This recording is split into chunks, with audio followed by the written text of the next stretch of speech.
Meet Christina, a 25-year-old recluse navigating life's complexities from the comfort of her solitude. While she isn't exactly unemployed nor enrolled in any educational pursuits, her family might beg to differ, especially her brother. How did she end up this way, you ask?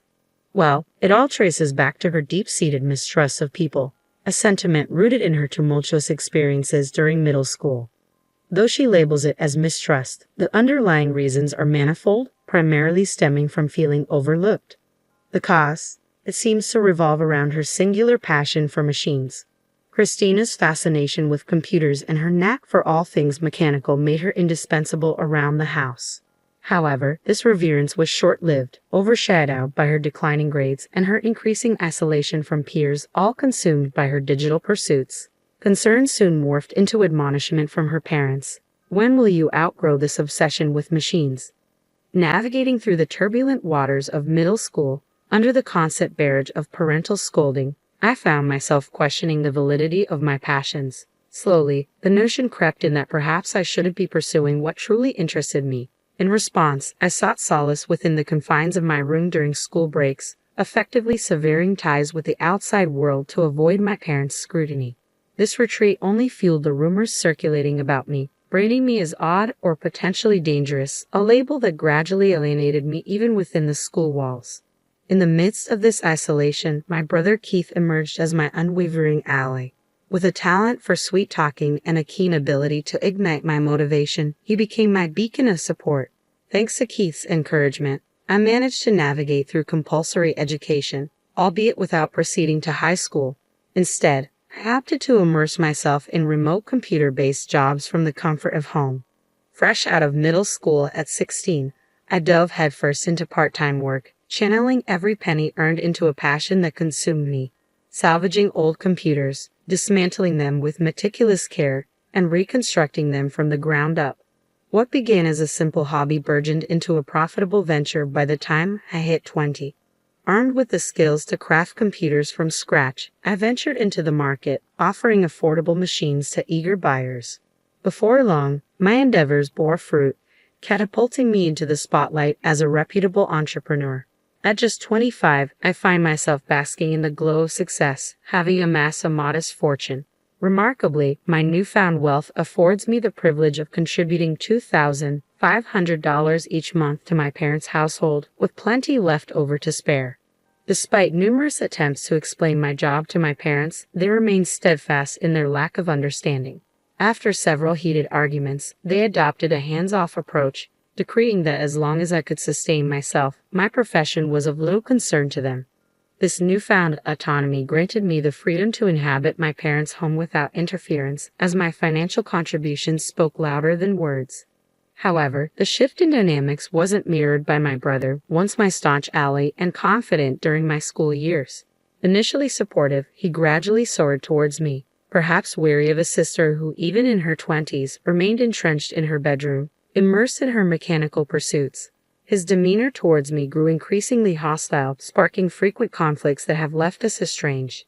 Our relationship plummeted to new depths following my brother's marriage. It became apparent that his wife, a figure from his high school days, harbored disdain towards me, likely influenced by my brother's portrayal of me. She resented her newfound role as my sister-in-law, a sentiment she seemingly imparted to my brother. As this toxic dynamic persisted, I found myself branded as the pariah of the family abode. Despite my self-imposed isolation within my room, the palpable hostility directed towards me gnawed at my spirit, a stark contrast to the genuine concern expressed by my parents. Overnight, the sanctuary of my parents' home morphed into a battleground. No longer did I find solace within its walls. Instead, I felt besieged, with my once loyal allies dwindling in number as my parents appeared to succumb to the influence of my adversaries. Despite my financial independence and contributions to household expenses, I found myself perceived as a burden by my brother and sister-in-law, who couldn't comprehend the nature of my pursuits. Their remarks grew increasingly hostile, threatening to oust me from the family home to claim it as their own. Feeling alienated and estranged from my brother, I contemplated leaving once I secured alternative accommodation. After all, if I were to be forced out, there would be no obligation to continue supporting the household financially, allowing me to save those funds for myself, a silver lining amidst the turmoil. Just as I was weighing my options, my brother broached the topic of inheritance, revealing a gross misunderstanding on his part. Despite being unemployed and secluded in my room, I lived comfortably thanks to our parents' financial support. When discussions arose about my departure, I was met with a shocking ultimatum: relinquish my claim to inheritance, as my brother and sister-in-law aimed to secure the family assets for themselves. Little did they realize, the very funds I provided sustained our parents' carefree lifestyle at home. However, in my brother's eyes, I was naught but a burden confined to my quarters. Contemplating my next move, I decided to seek clarity one last time, driven by a sense of compassion. "Are you truly content with me leaving?" I inquired. My brother's derisive laughter was all the confirmation I needed. "We'd be thrilled if you could just vacate already," he sneered. It dawned on me once more how profoundly he misunderstood the situation. With a mixture of pity for his ignorance and determination to forge my own path, I resolved to depart from our family abode. Several days had passed since my brother's demand for my departure, yet I remained sequestered within the confines of my room. Despite my brother and sister-in-law's relentless efforts to evict me, their tactics only fueled my determination to resist.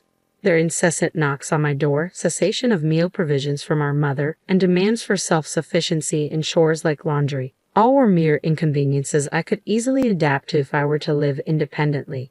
I refused to passively accept my impending displacement. Rather, I viewed it as an injustice demanding retribution. With my proficiency in machinery, a plan began to take shape in my mind. My brother had underestimated the power of my technological prowess, forgetting the significance of unrestricted access to a computer. I was not one to quietly acquiesce to his demands. I intended to exact revenge in a calculated manner. Aware that my brother's marriage, coupled with my reclusive nature, represented my parents' only hope for a grandchild, I exploited their blind approval of my eviction. Setting a trap that would activate upon my departure from the household became my clandestine mission, a retaliation that would commence the moment I stepped foot outside the door. After securing a new residence and completing the requisite arrangements, the time had come for me to bid farewell to my family home. Prior to my departure, I left a parting note for my parents and brother, a poignant reminder of my contributions to our household. I've long been a provider for this family, yet it seems my efforts have been conveniently forgotten. I trust you'll come to recognize the true detriment to our family's prosperity.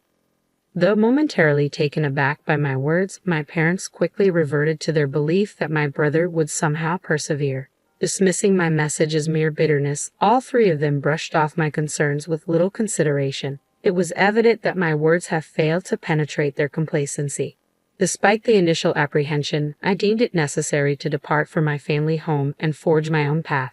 Carrying with me a trove of equipment from my former abode and supplementing it with additional essentials, I meticulously curated my new living space to reflect my tastes and preferences.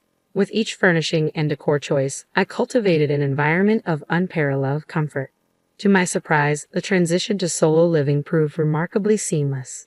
I found myself more productive than ever before, reveling in the freedom to tailor my surroundings to my liking. Interactions with the locals further enriched my experience, their warmth and hospitality easing any lingering uncertainties. Life post-departure unfolded in a series of delightful discoveries and newfound independence, a stark departure from the confines of my family abode. Amidst my newfound contentment, I couldn't help but ponder the impact of my absence on my family's circumstances.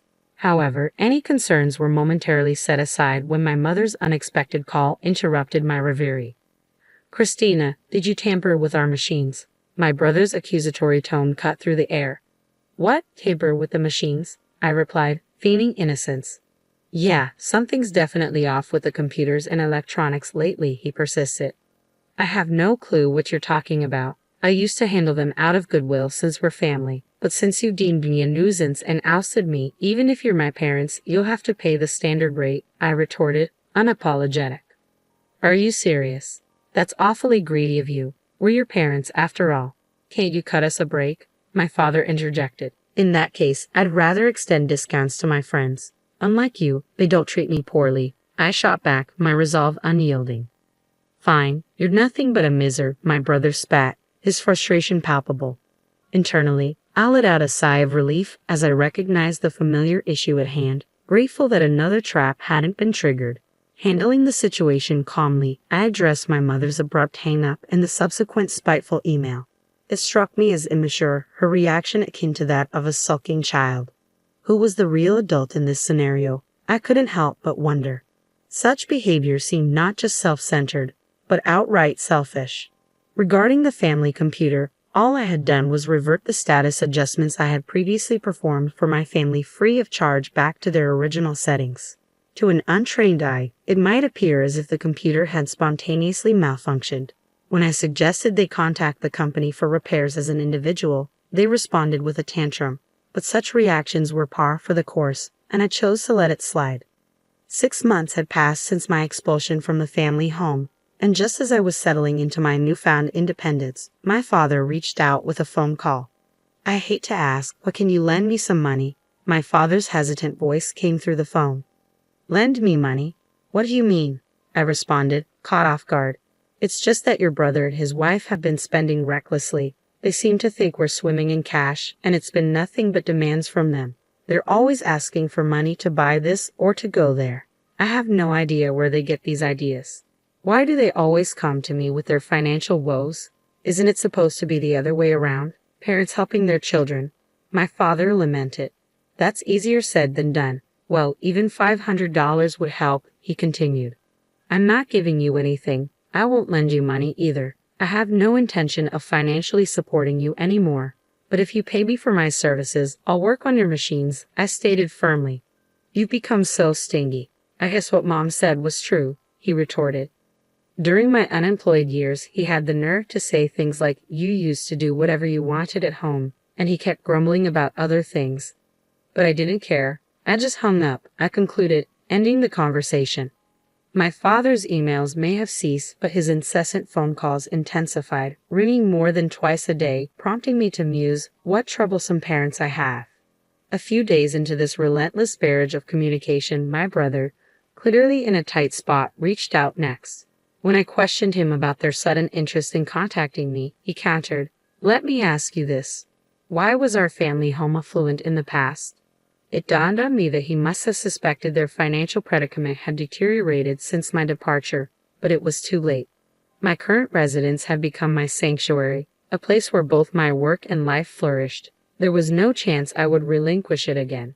Perhaps the reason behind our family's wealth was my monthly contribution of $2,500 to the household.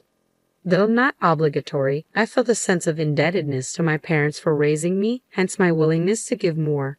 Given the circumstances, why would I continue supporting a home from which I had been ousted? It seemed inconceivable to entertain such a notion.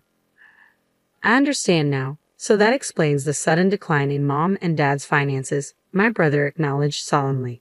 Even if you were to ask me to return, I have no intentions of doing so, I replied resolutely. I get it. Reflecting on it now, our actions were unforgivable. I'm sorry, he offered. It's too late for apologies. Besides, I have no desire to be involved with any of you in the future. Please refrain from contacting me, I declared firmly. Hey, wait, my brother's voice pleaded desperately as I ended the call. Determined to sever ties with my family once and for all, I made the decision to cancel my cell phone contract. I couldn't bear the thought of enduring any more calls about various matters from them. 5 years have passed since I terminated my mobile contract and embarked on a life of solitude. During this time, I found love and got married to a partner who not only shares my profession but also understands and supports my lifestyle. He's a compassionate soul who willingly shares the burden of household chores, allowing me the freedom to pursue my passions. The thought of reaching out to my parents crossed my mind, considering they're technically family, but it felt too late. I refrained from making any contact. However, my husband expressed a genuine interest in meeting my parents and understanding their current circumstances. In response, I decided to hire a detective to investigate the situation at my family's home. What unfolded was a grim revelation. A multitude of debts surfaced, painting the picture of desperation and financial ruin. Cut off from my support, my parents resorted to borrowing money from various lenders in a futile attempt to sustain their lifestyle and tether my brother and his wife to the family home. However, the borrowed funds only piled up, accruing interest with no hope of repayment, leaving them drowning in debt. The debts attributed to my parents alone exceeded a staggering sum of $100,000. To secure these loans, the house was used as collateral, ultimately resulting in its foreclosure. The once vibrant family home now stands as a desolate vacant lot, a haunting reminder of the consequences of severed ties and unresolved conflicts. Although a pang of sadness tugged at my heartstrings due to my sentimental attachment to our family home, I couldn't deny the bitter irony of their current predicament. Concluding that they were reaping what they had sown, I shifted my focus to investigating my brother's circumstances. It appeared that my brother had broached the subject of divorce due to his wife's extravagant spending habits, yet she vehemently opposed the idea. As they navigated through a drawn-out legal battle, it became apparent that this process was both time-consuming and financially draining. Despite his attempts to part ways, his wife adamantly resisted, leaving them at a standstill. Moreover, with no children in the picture and rumors swirling about my brother's infertility, I felt a twinge of concern. Dispatching the detective to the hospital where they sought treatment, the disheartening truth emerged. My brother was indeed infertile, his condition bordering on sterility. The doctor's prognosis painted a grim picture, suggesting that natural conception was nearly impossible. The hope my parents harbored for a grandchild from my brother and his wife, coupled with their decision to evict me when that expectation wasn't met, ended in disappointment and dissolution. With the family home sold off to settle debts, our family found itself in a pitiful state. Even a cursory investigation revealed the dire circumstances they faced. It became evident that engaging with them in their current state would not be advantageous for me or my husband. With a loving husband, 4 children, and a faithful dog, we had forged a life far removed from their struggles, a life they once idealized. Knowing that they would likely try to exploit our situation if they were aware of it, I took preemptive measures. I visited the local office to ensure that my information could only be accessed there. I resolved to keep my distance from them and asked my husband to refrain from any gestures of greeting towards our marriage. Though initially disappointed, he understood the gravity of the situation once I explained it, and he hasn't raised the issue since. As the turmoil at my family home begins to settle and the prospect of reconciliation looms on the horizon, I hold on to hope that I can mend the rift with my parents and brother.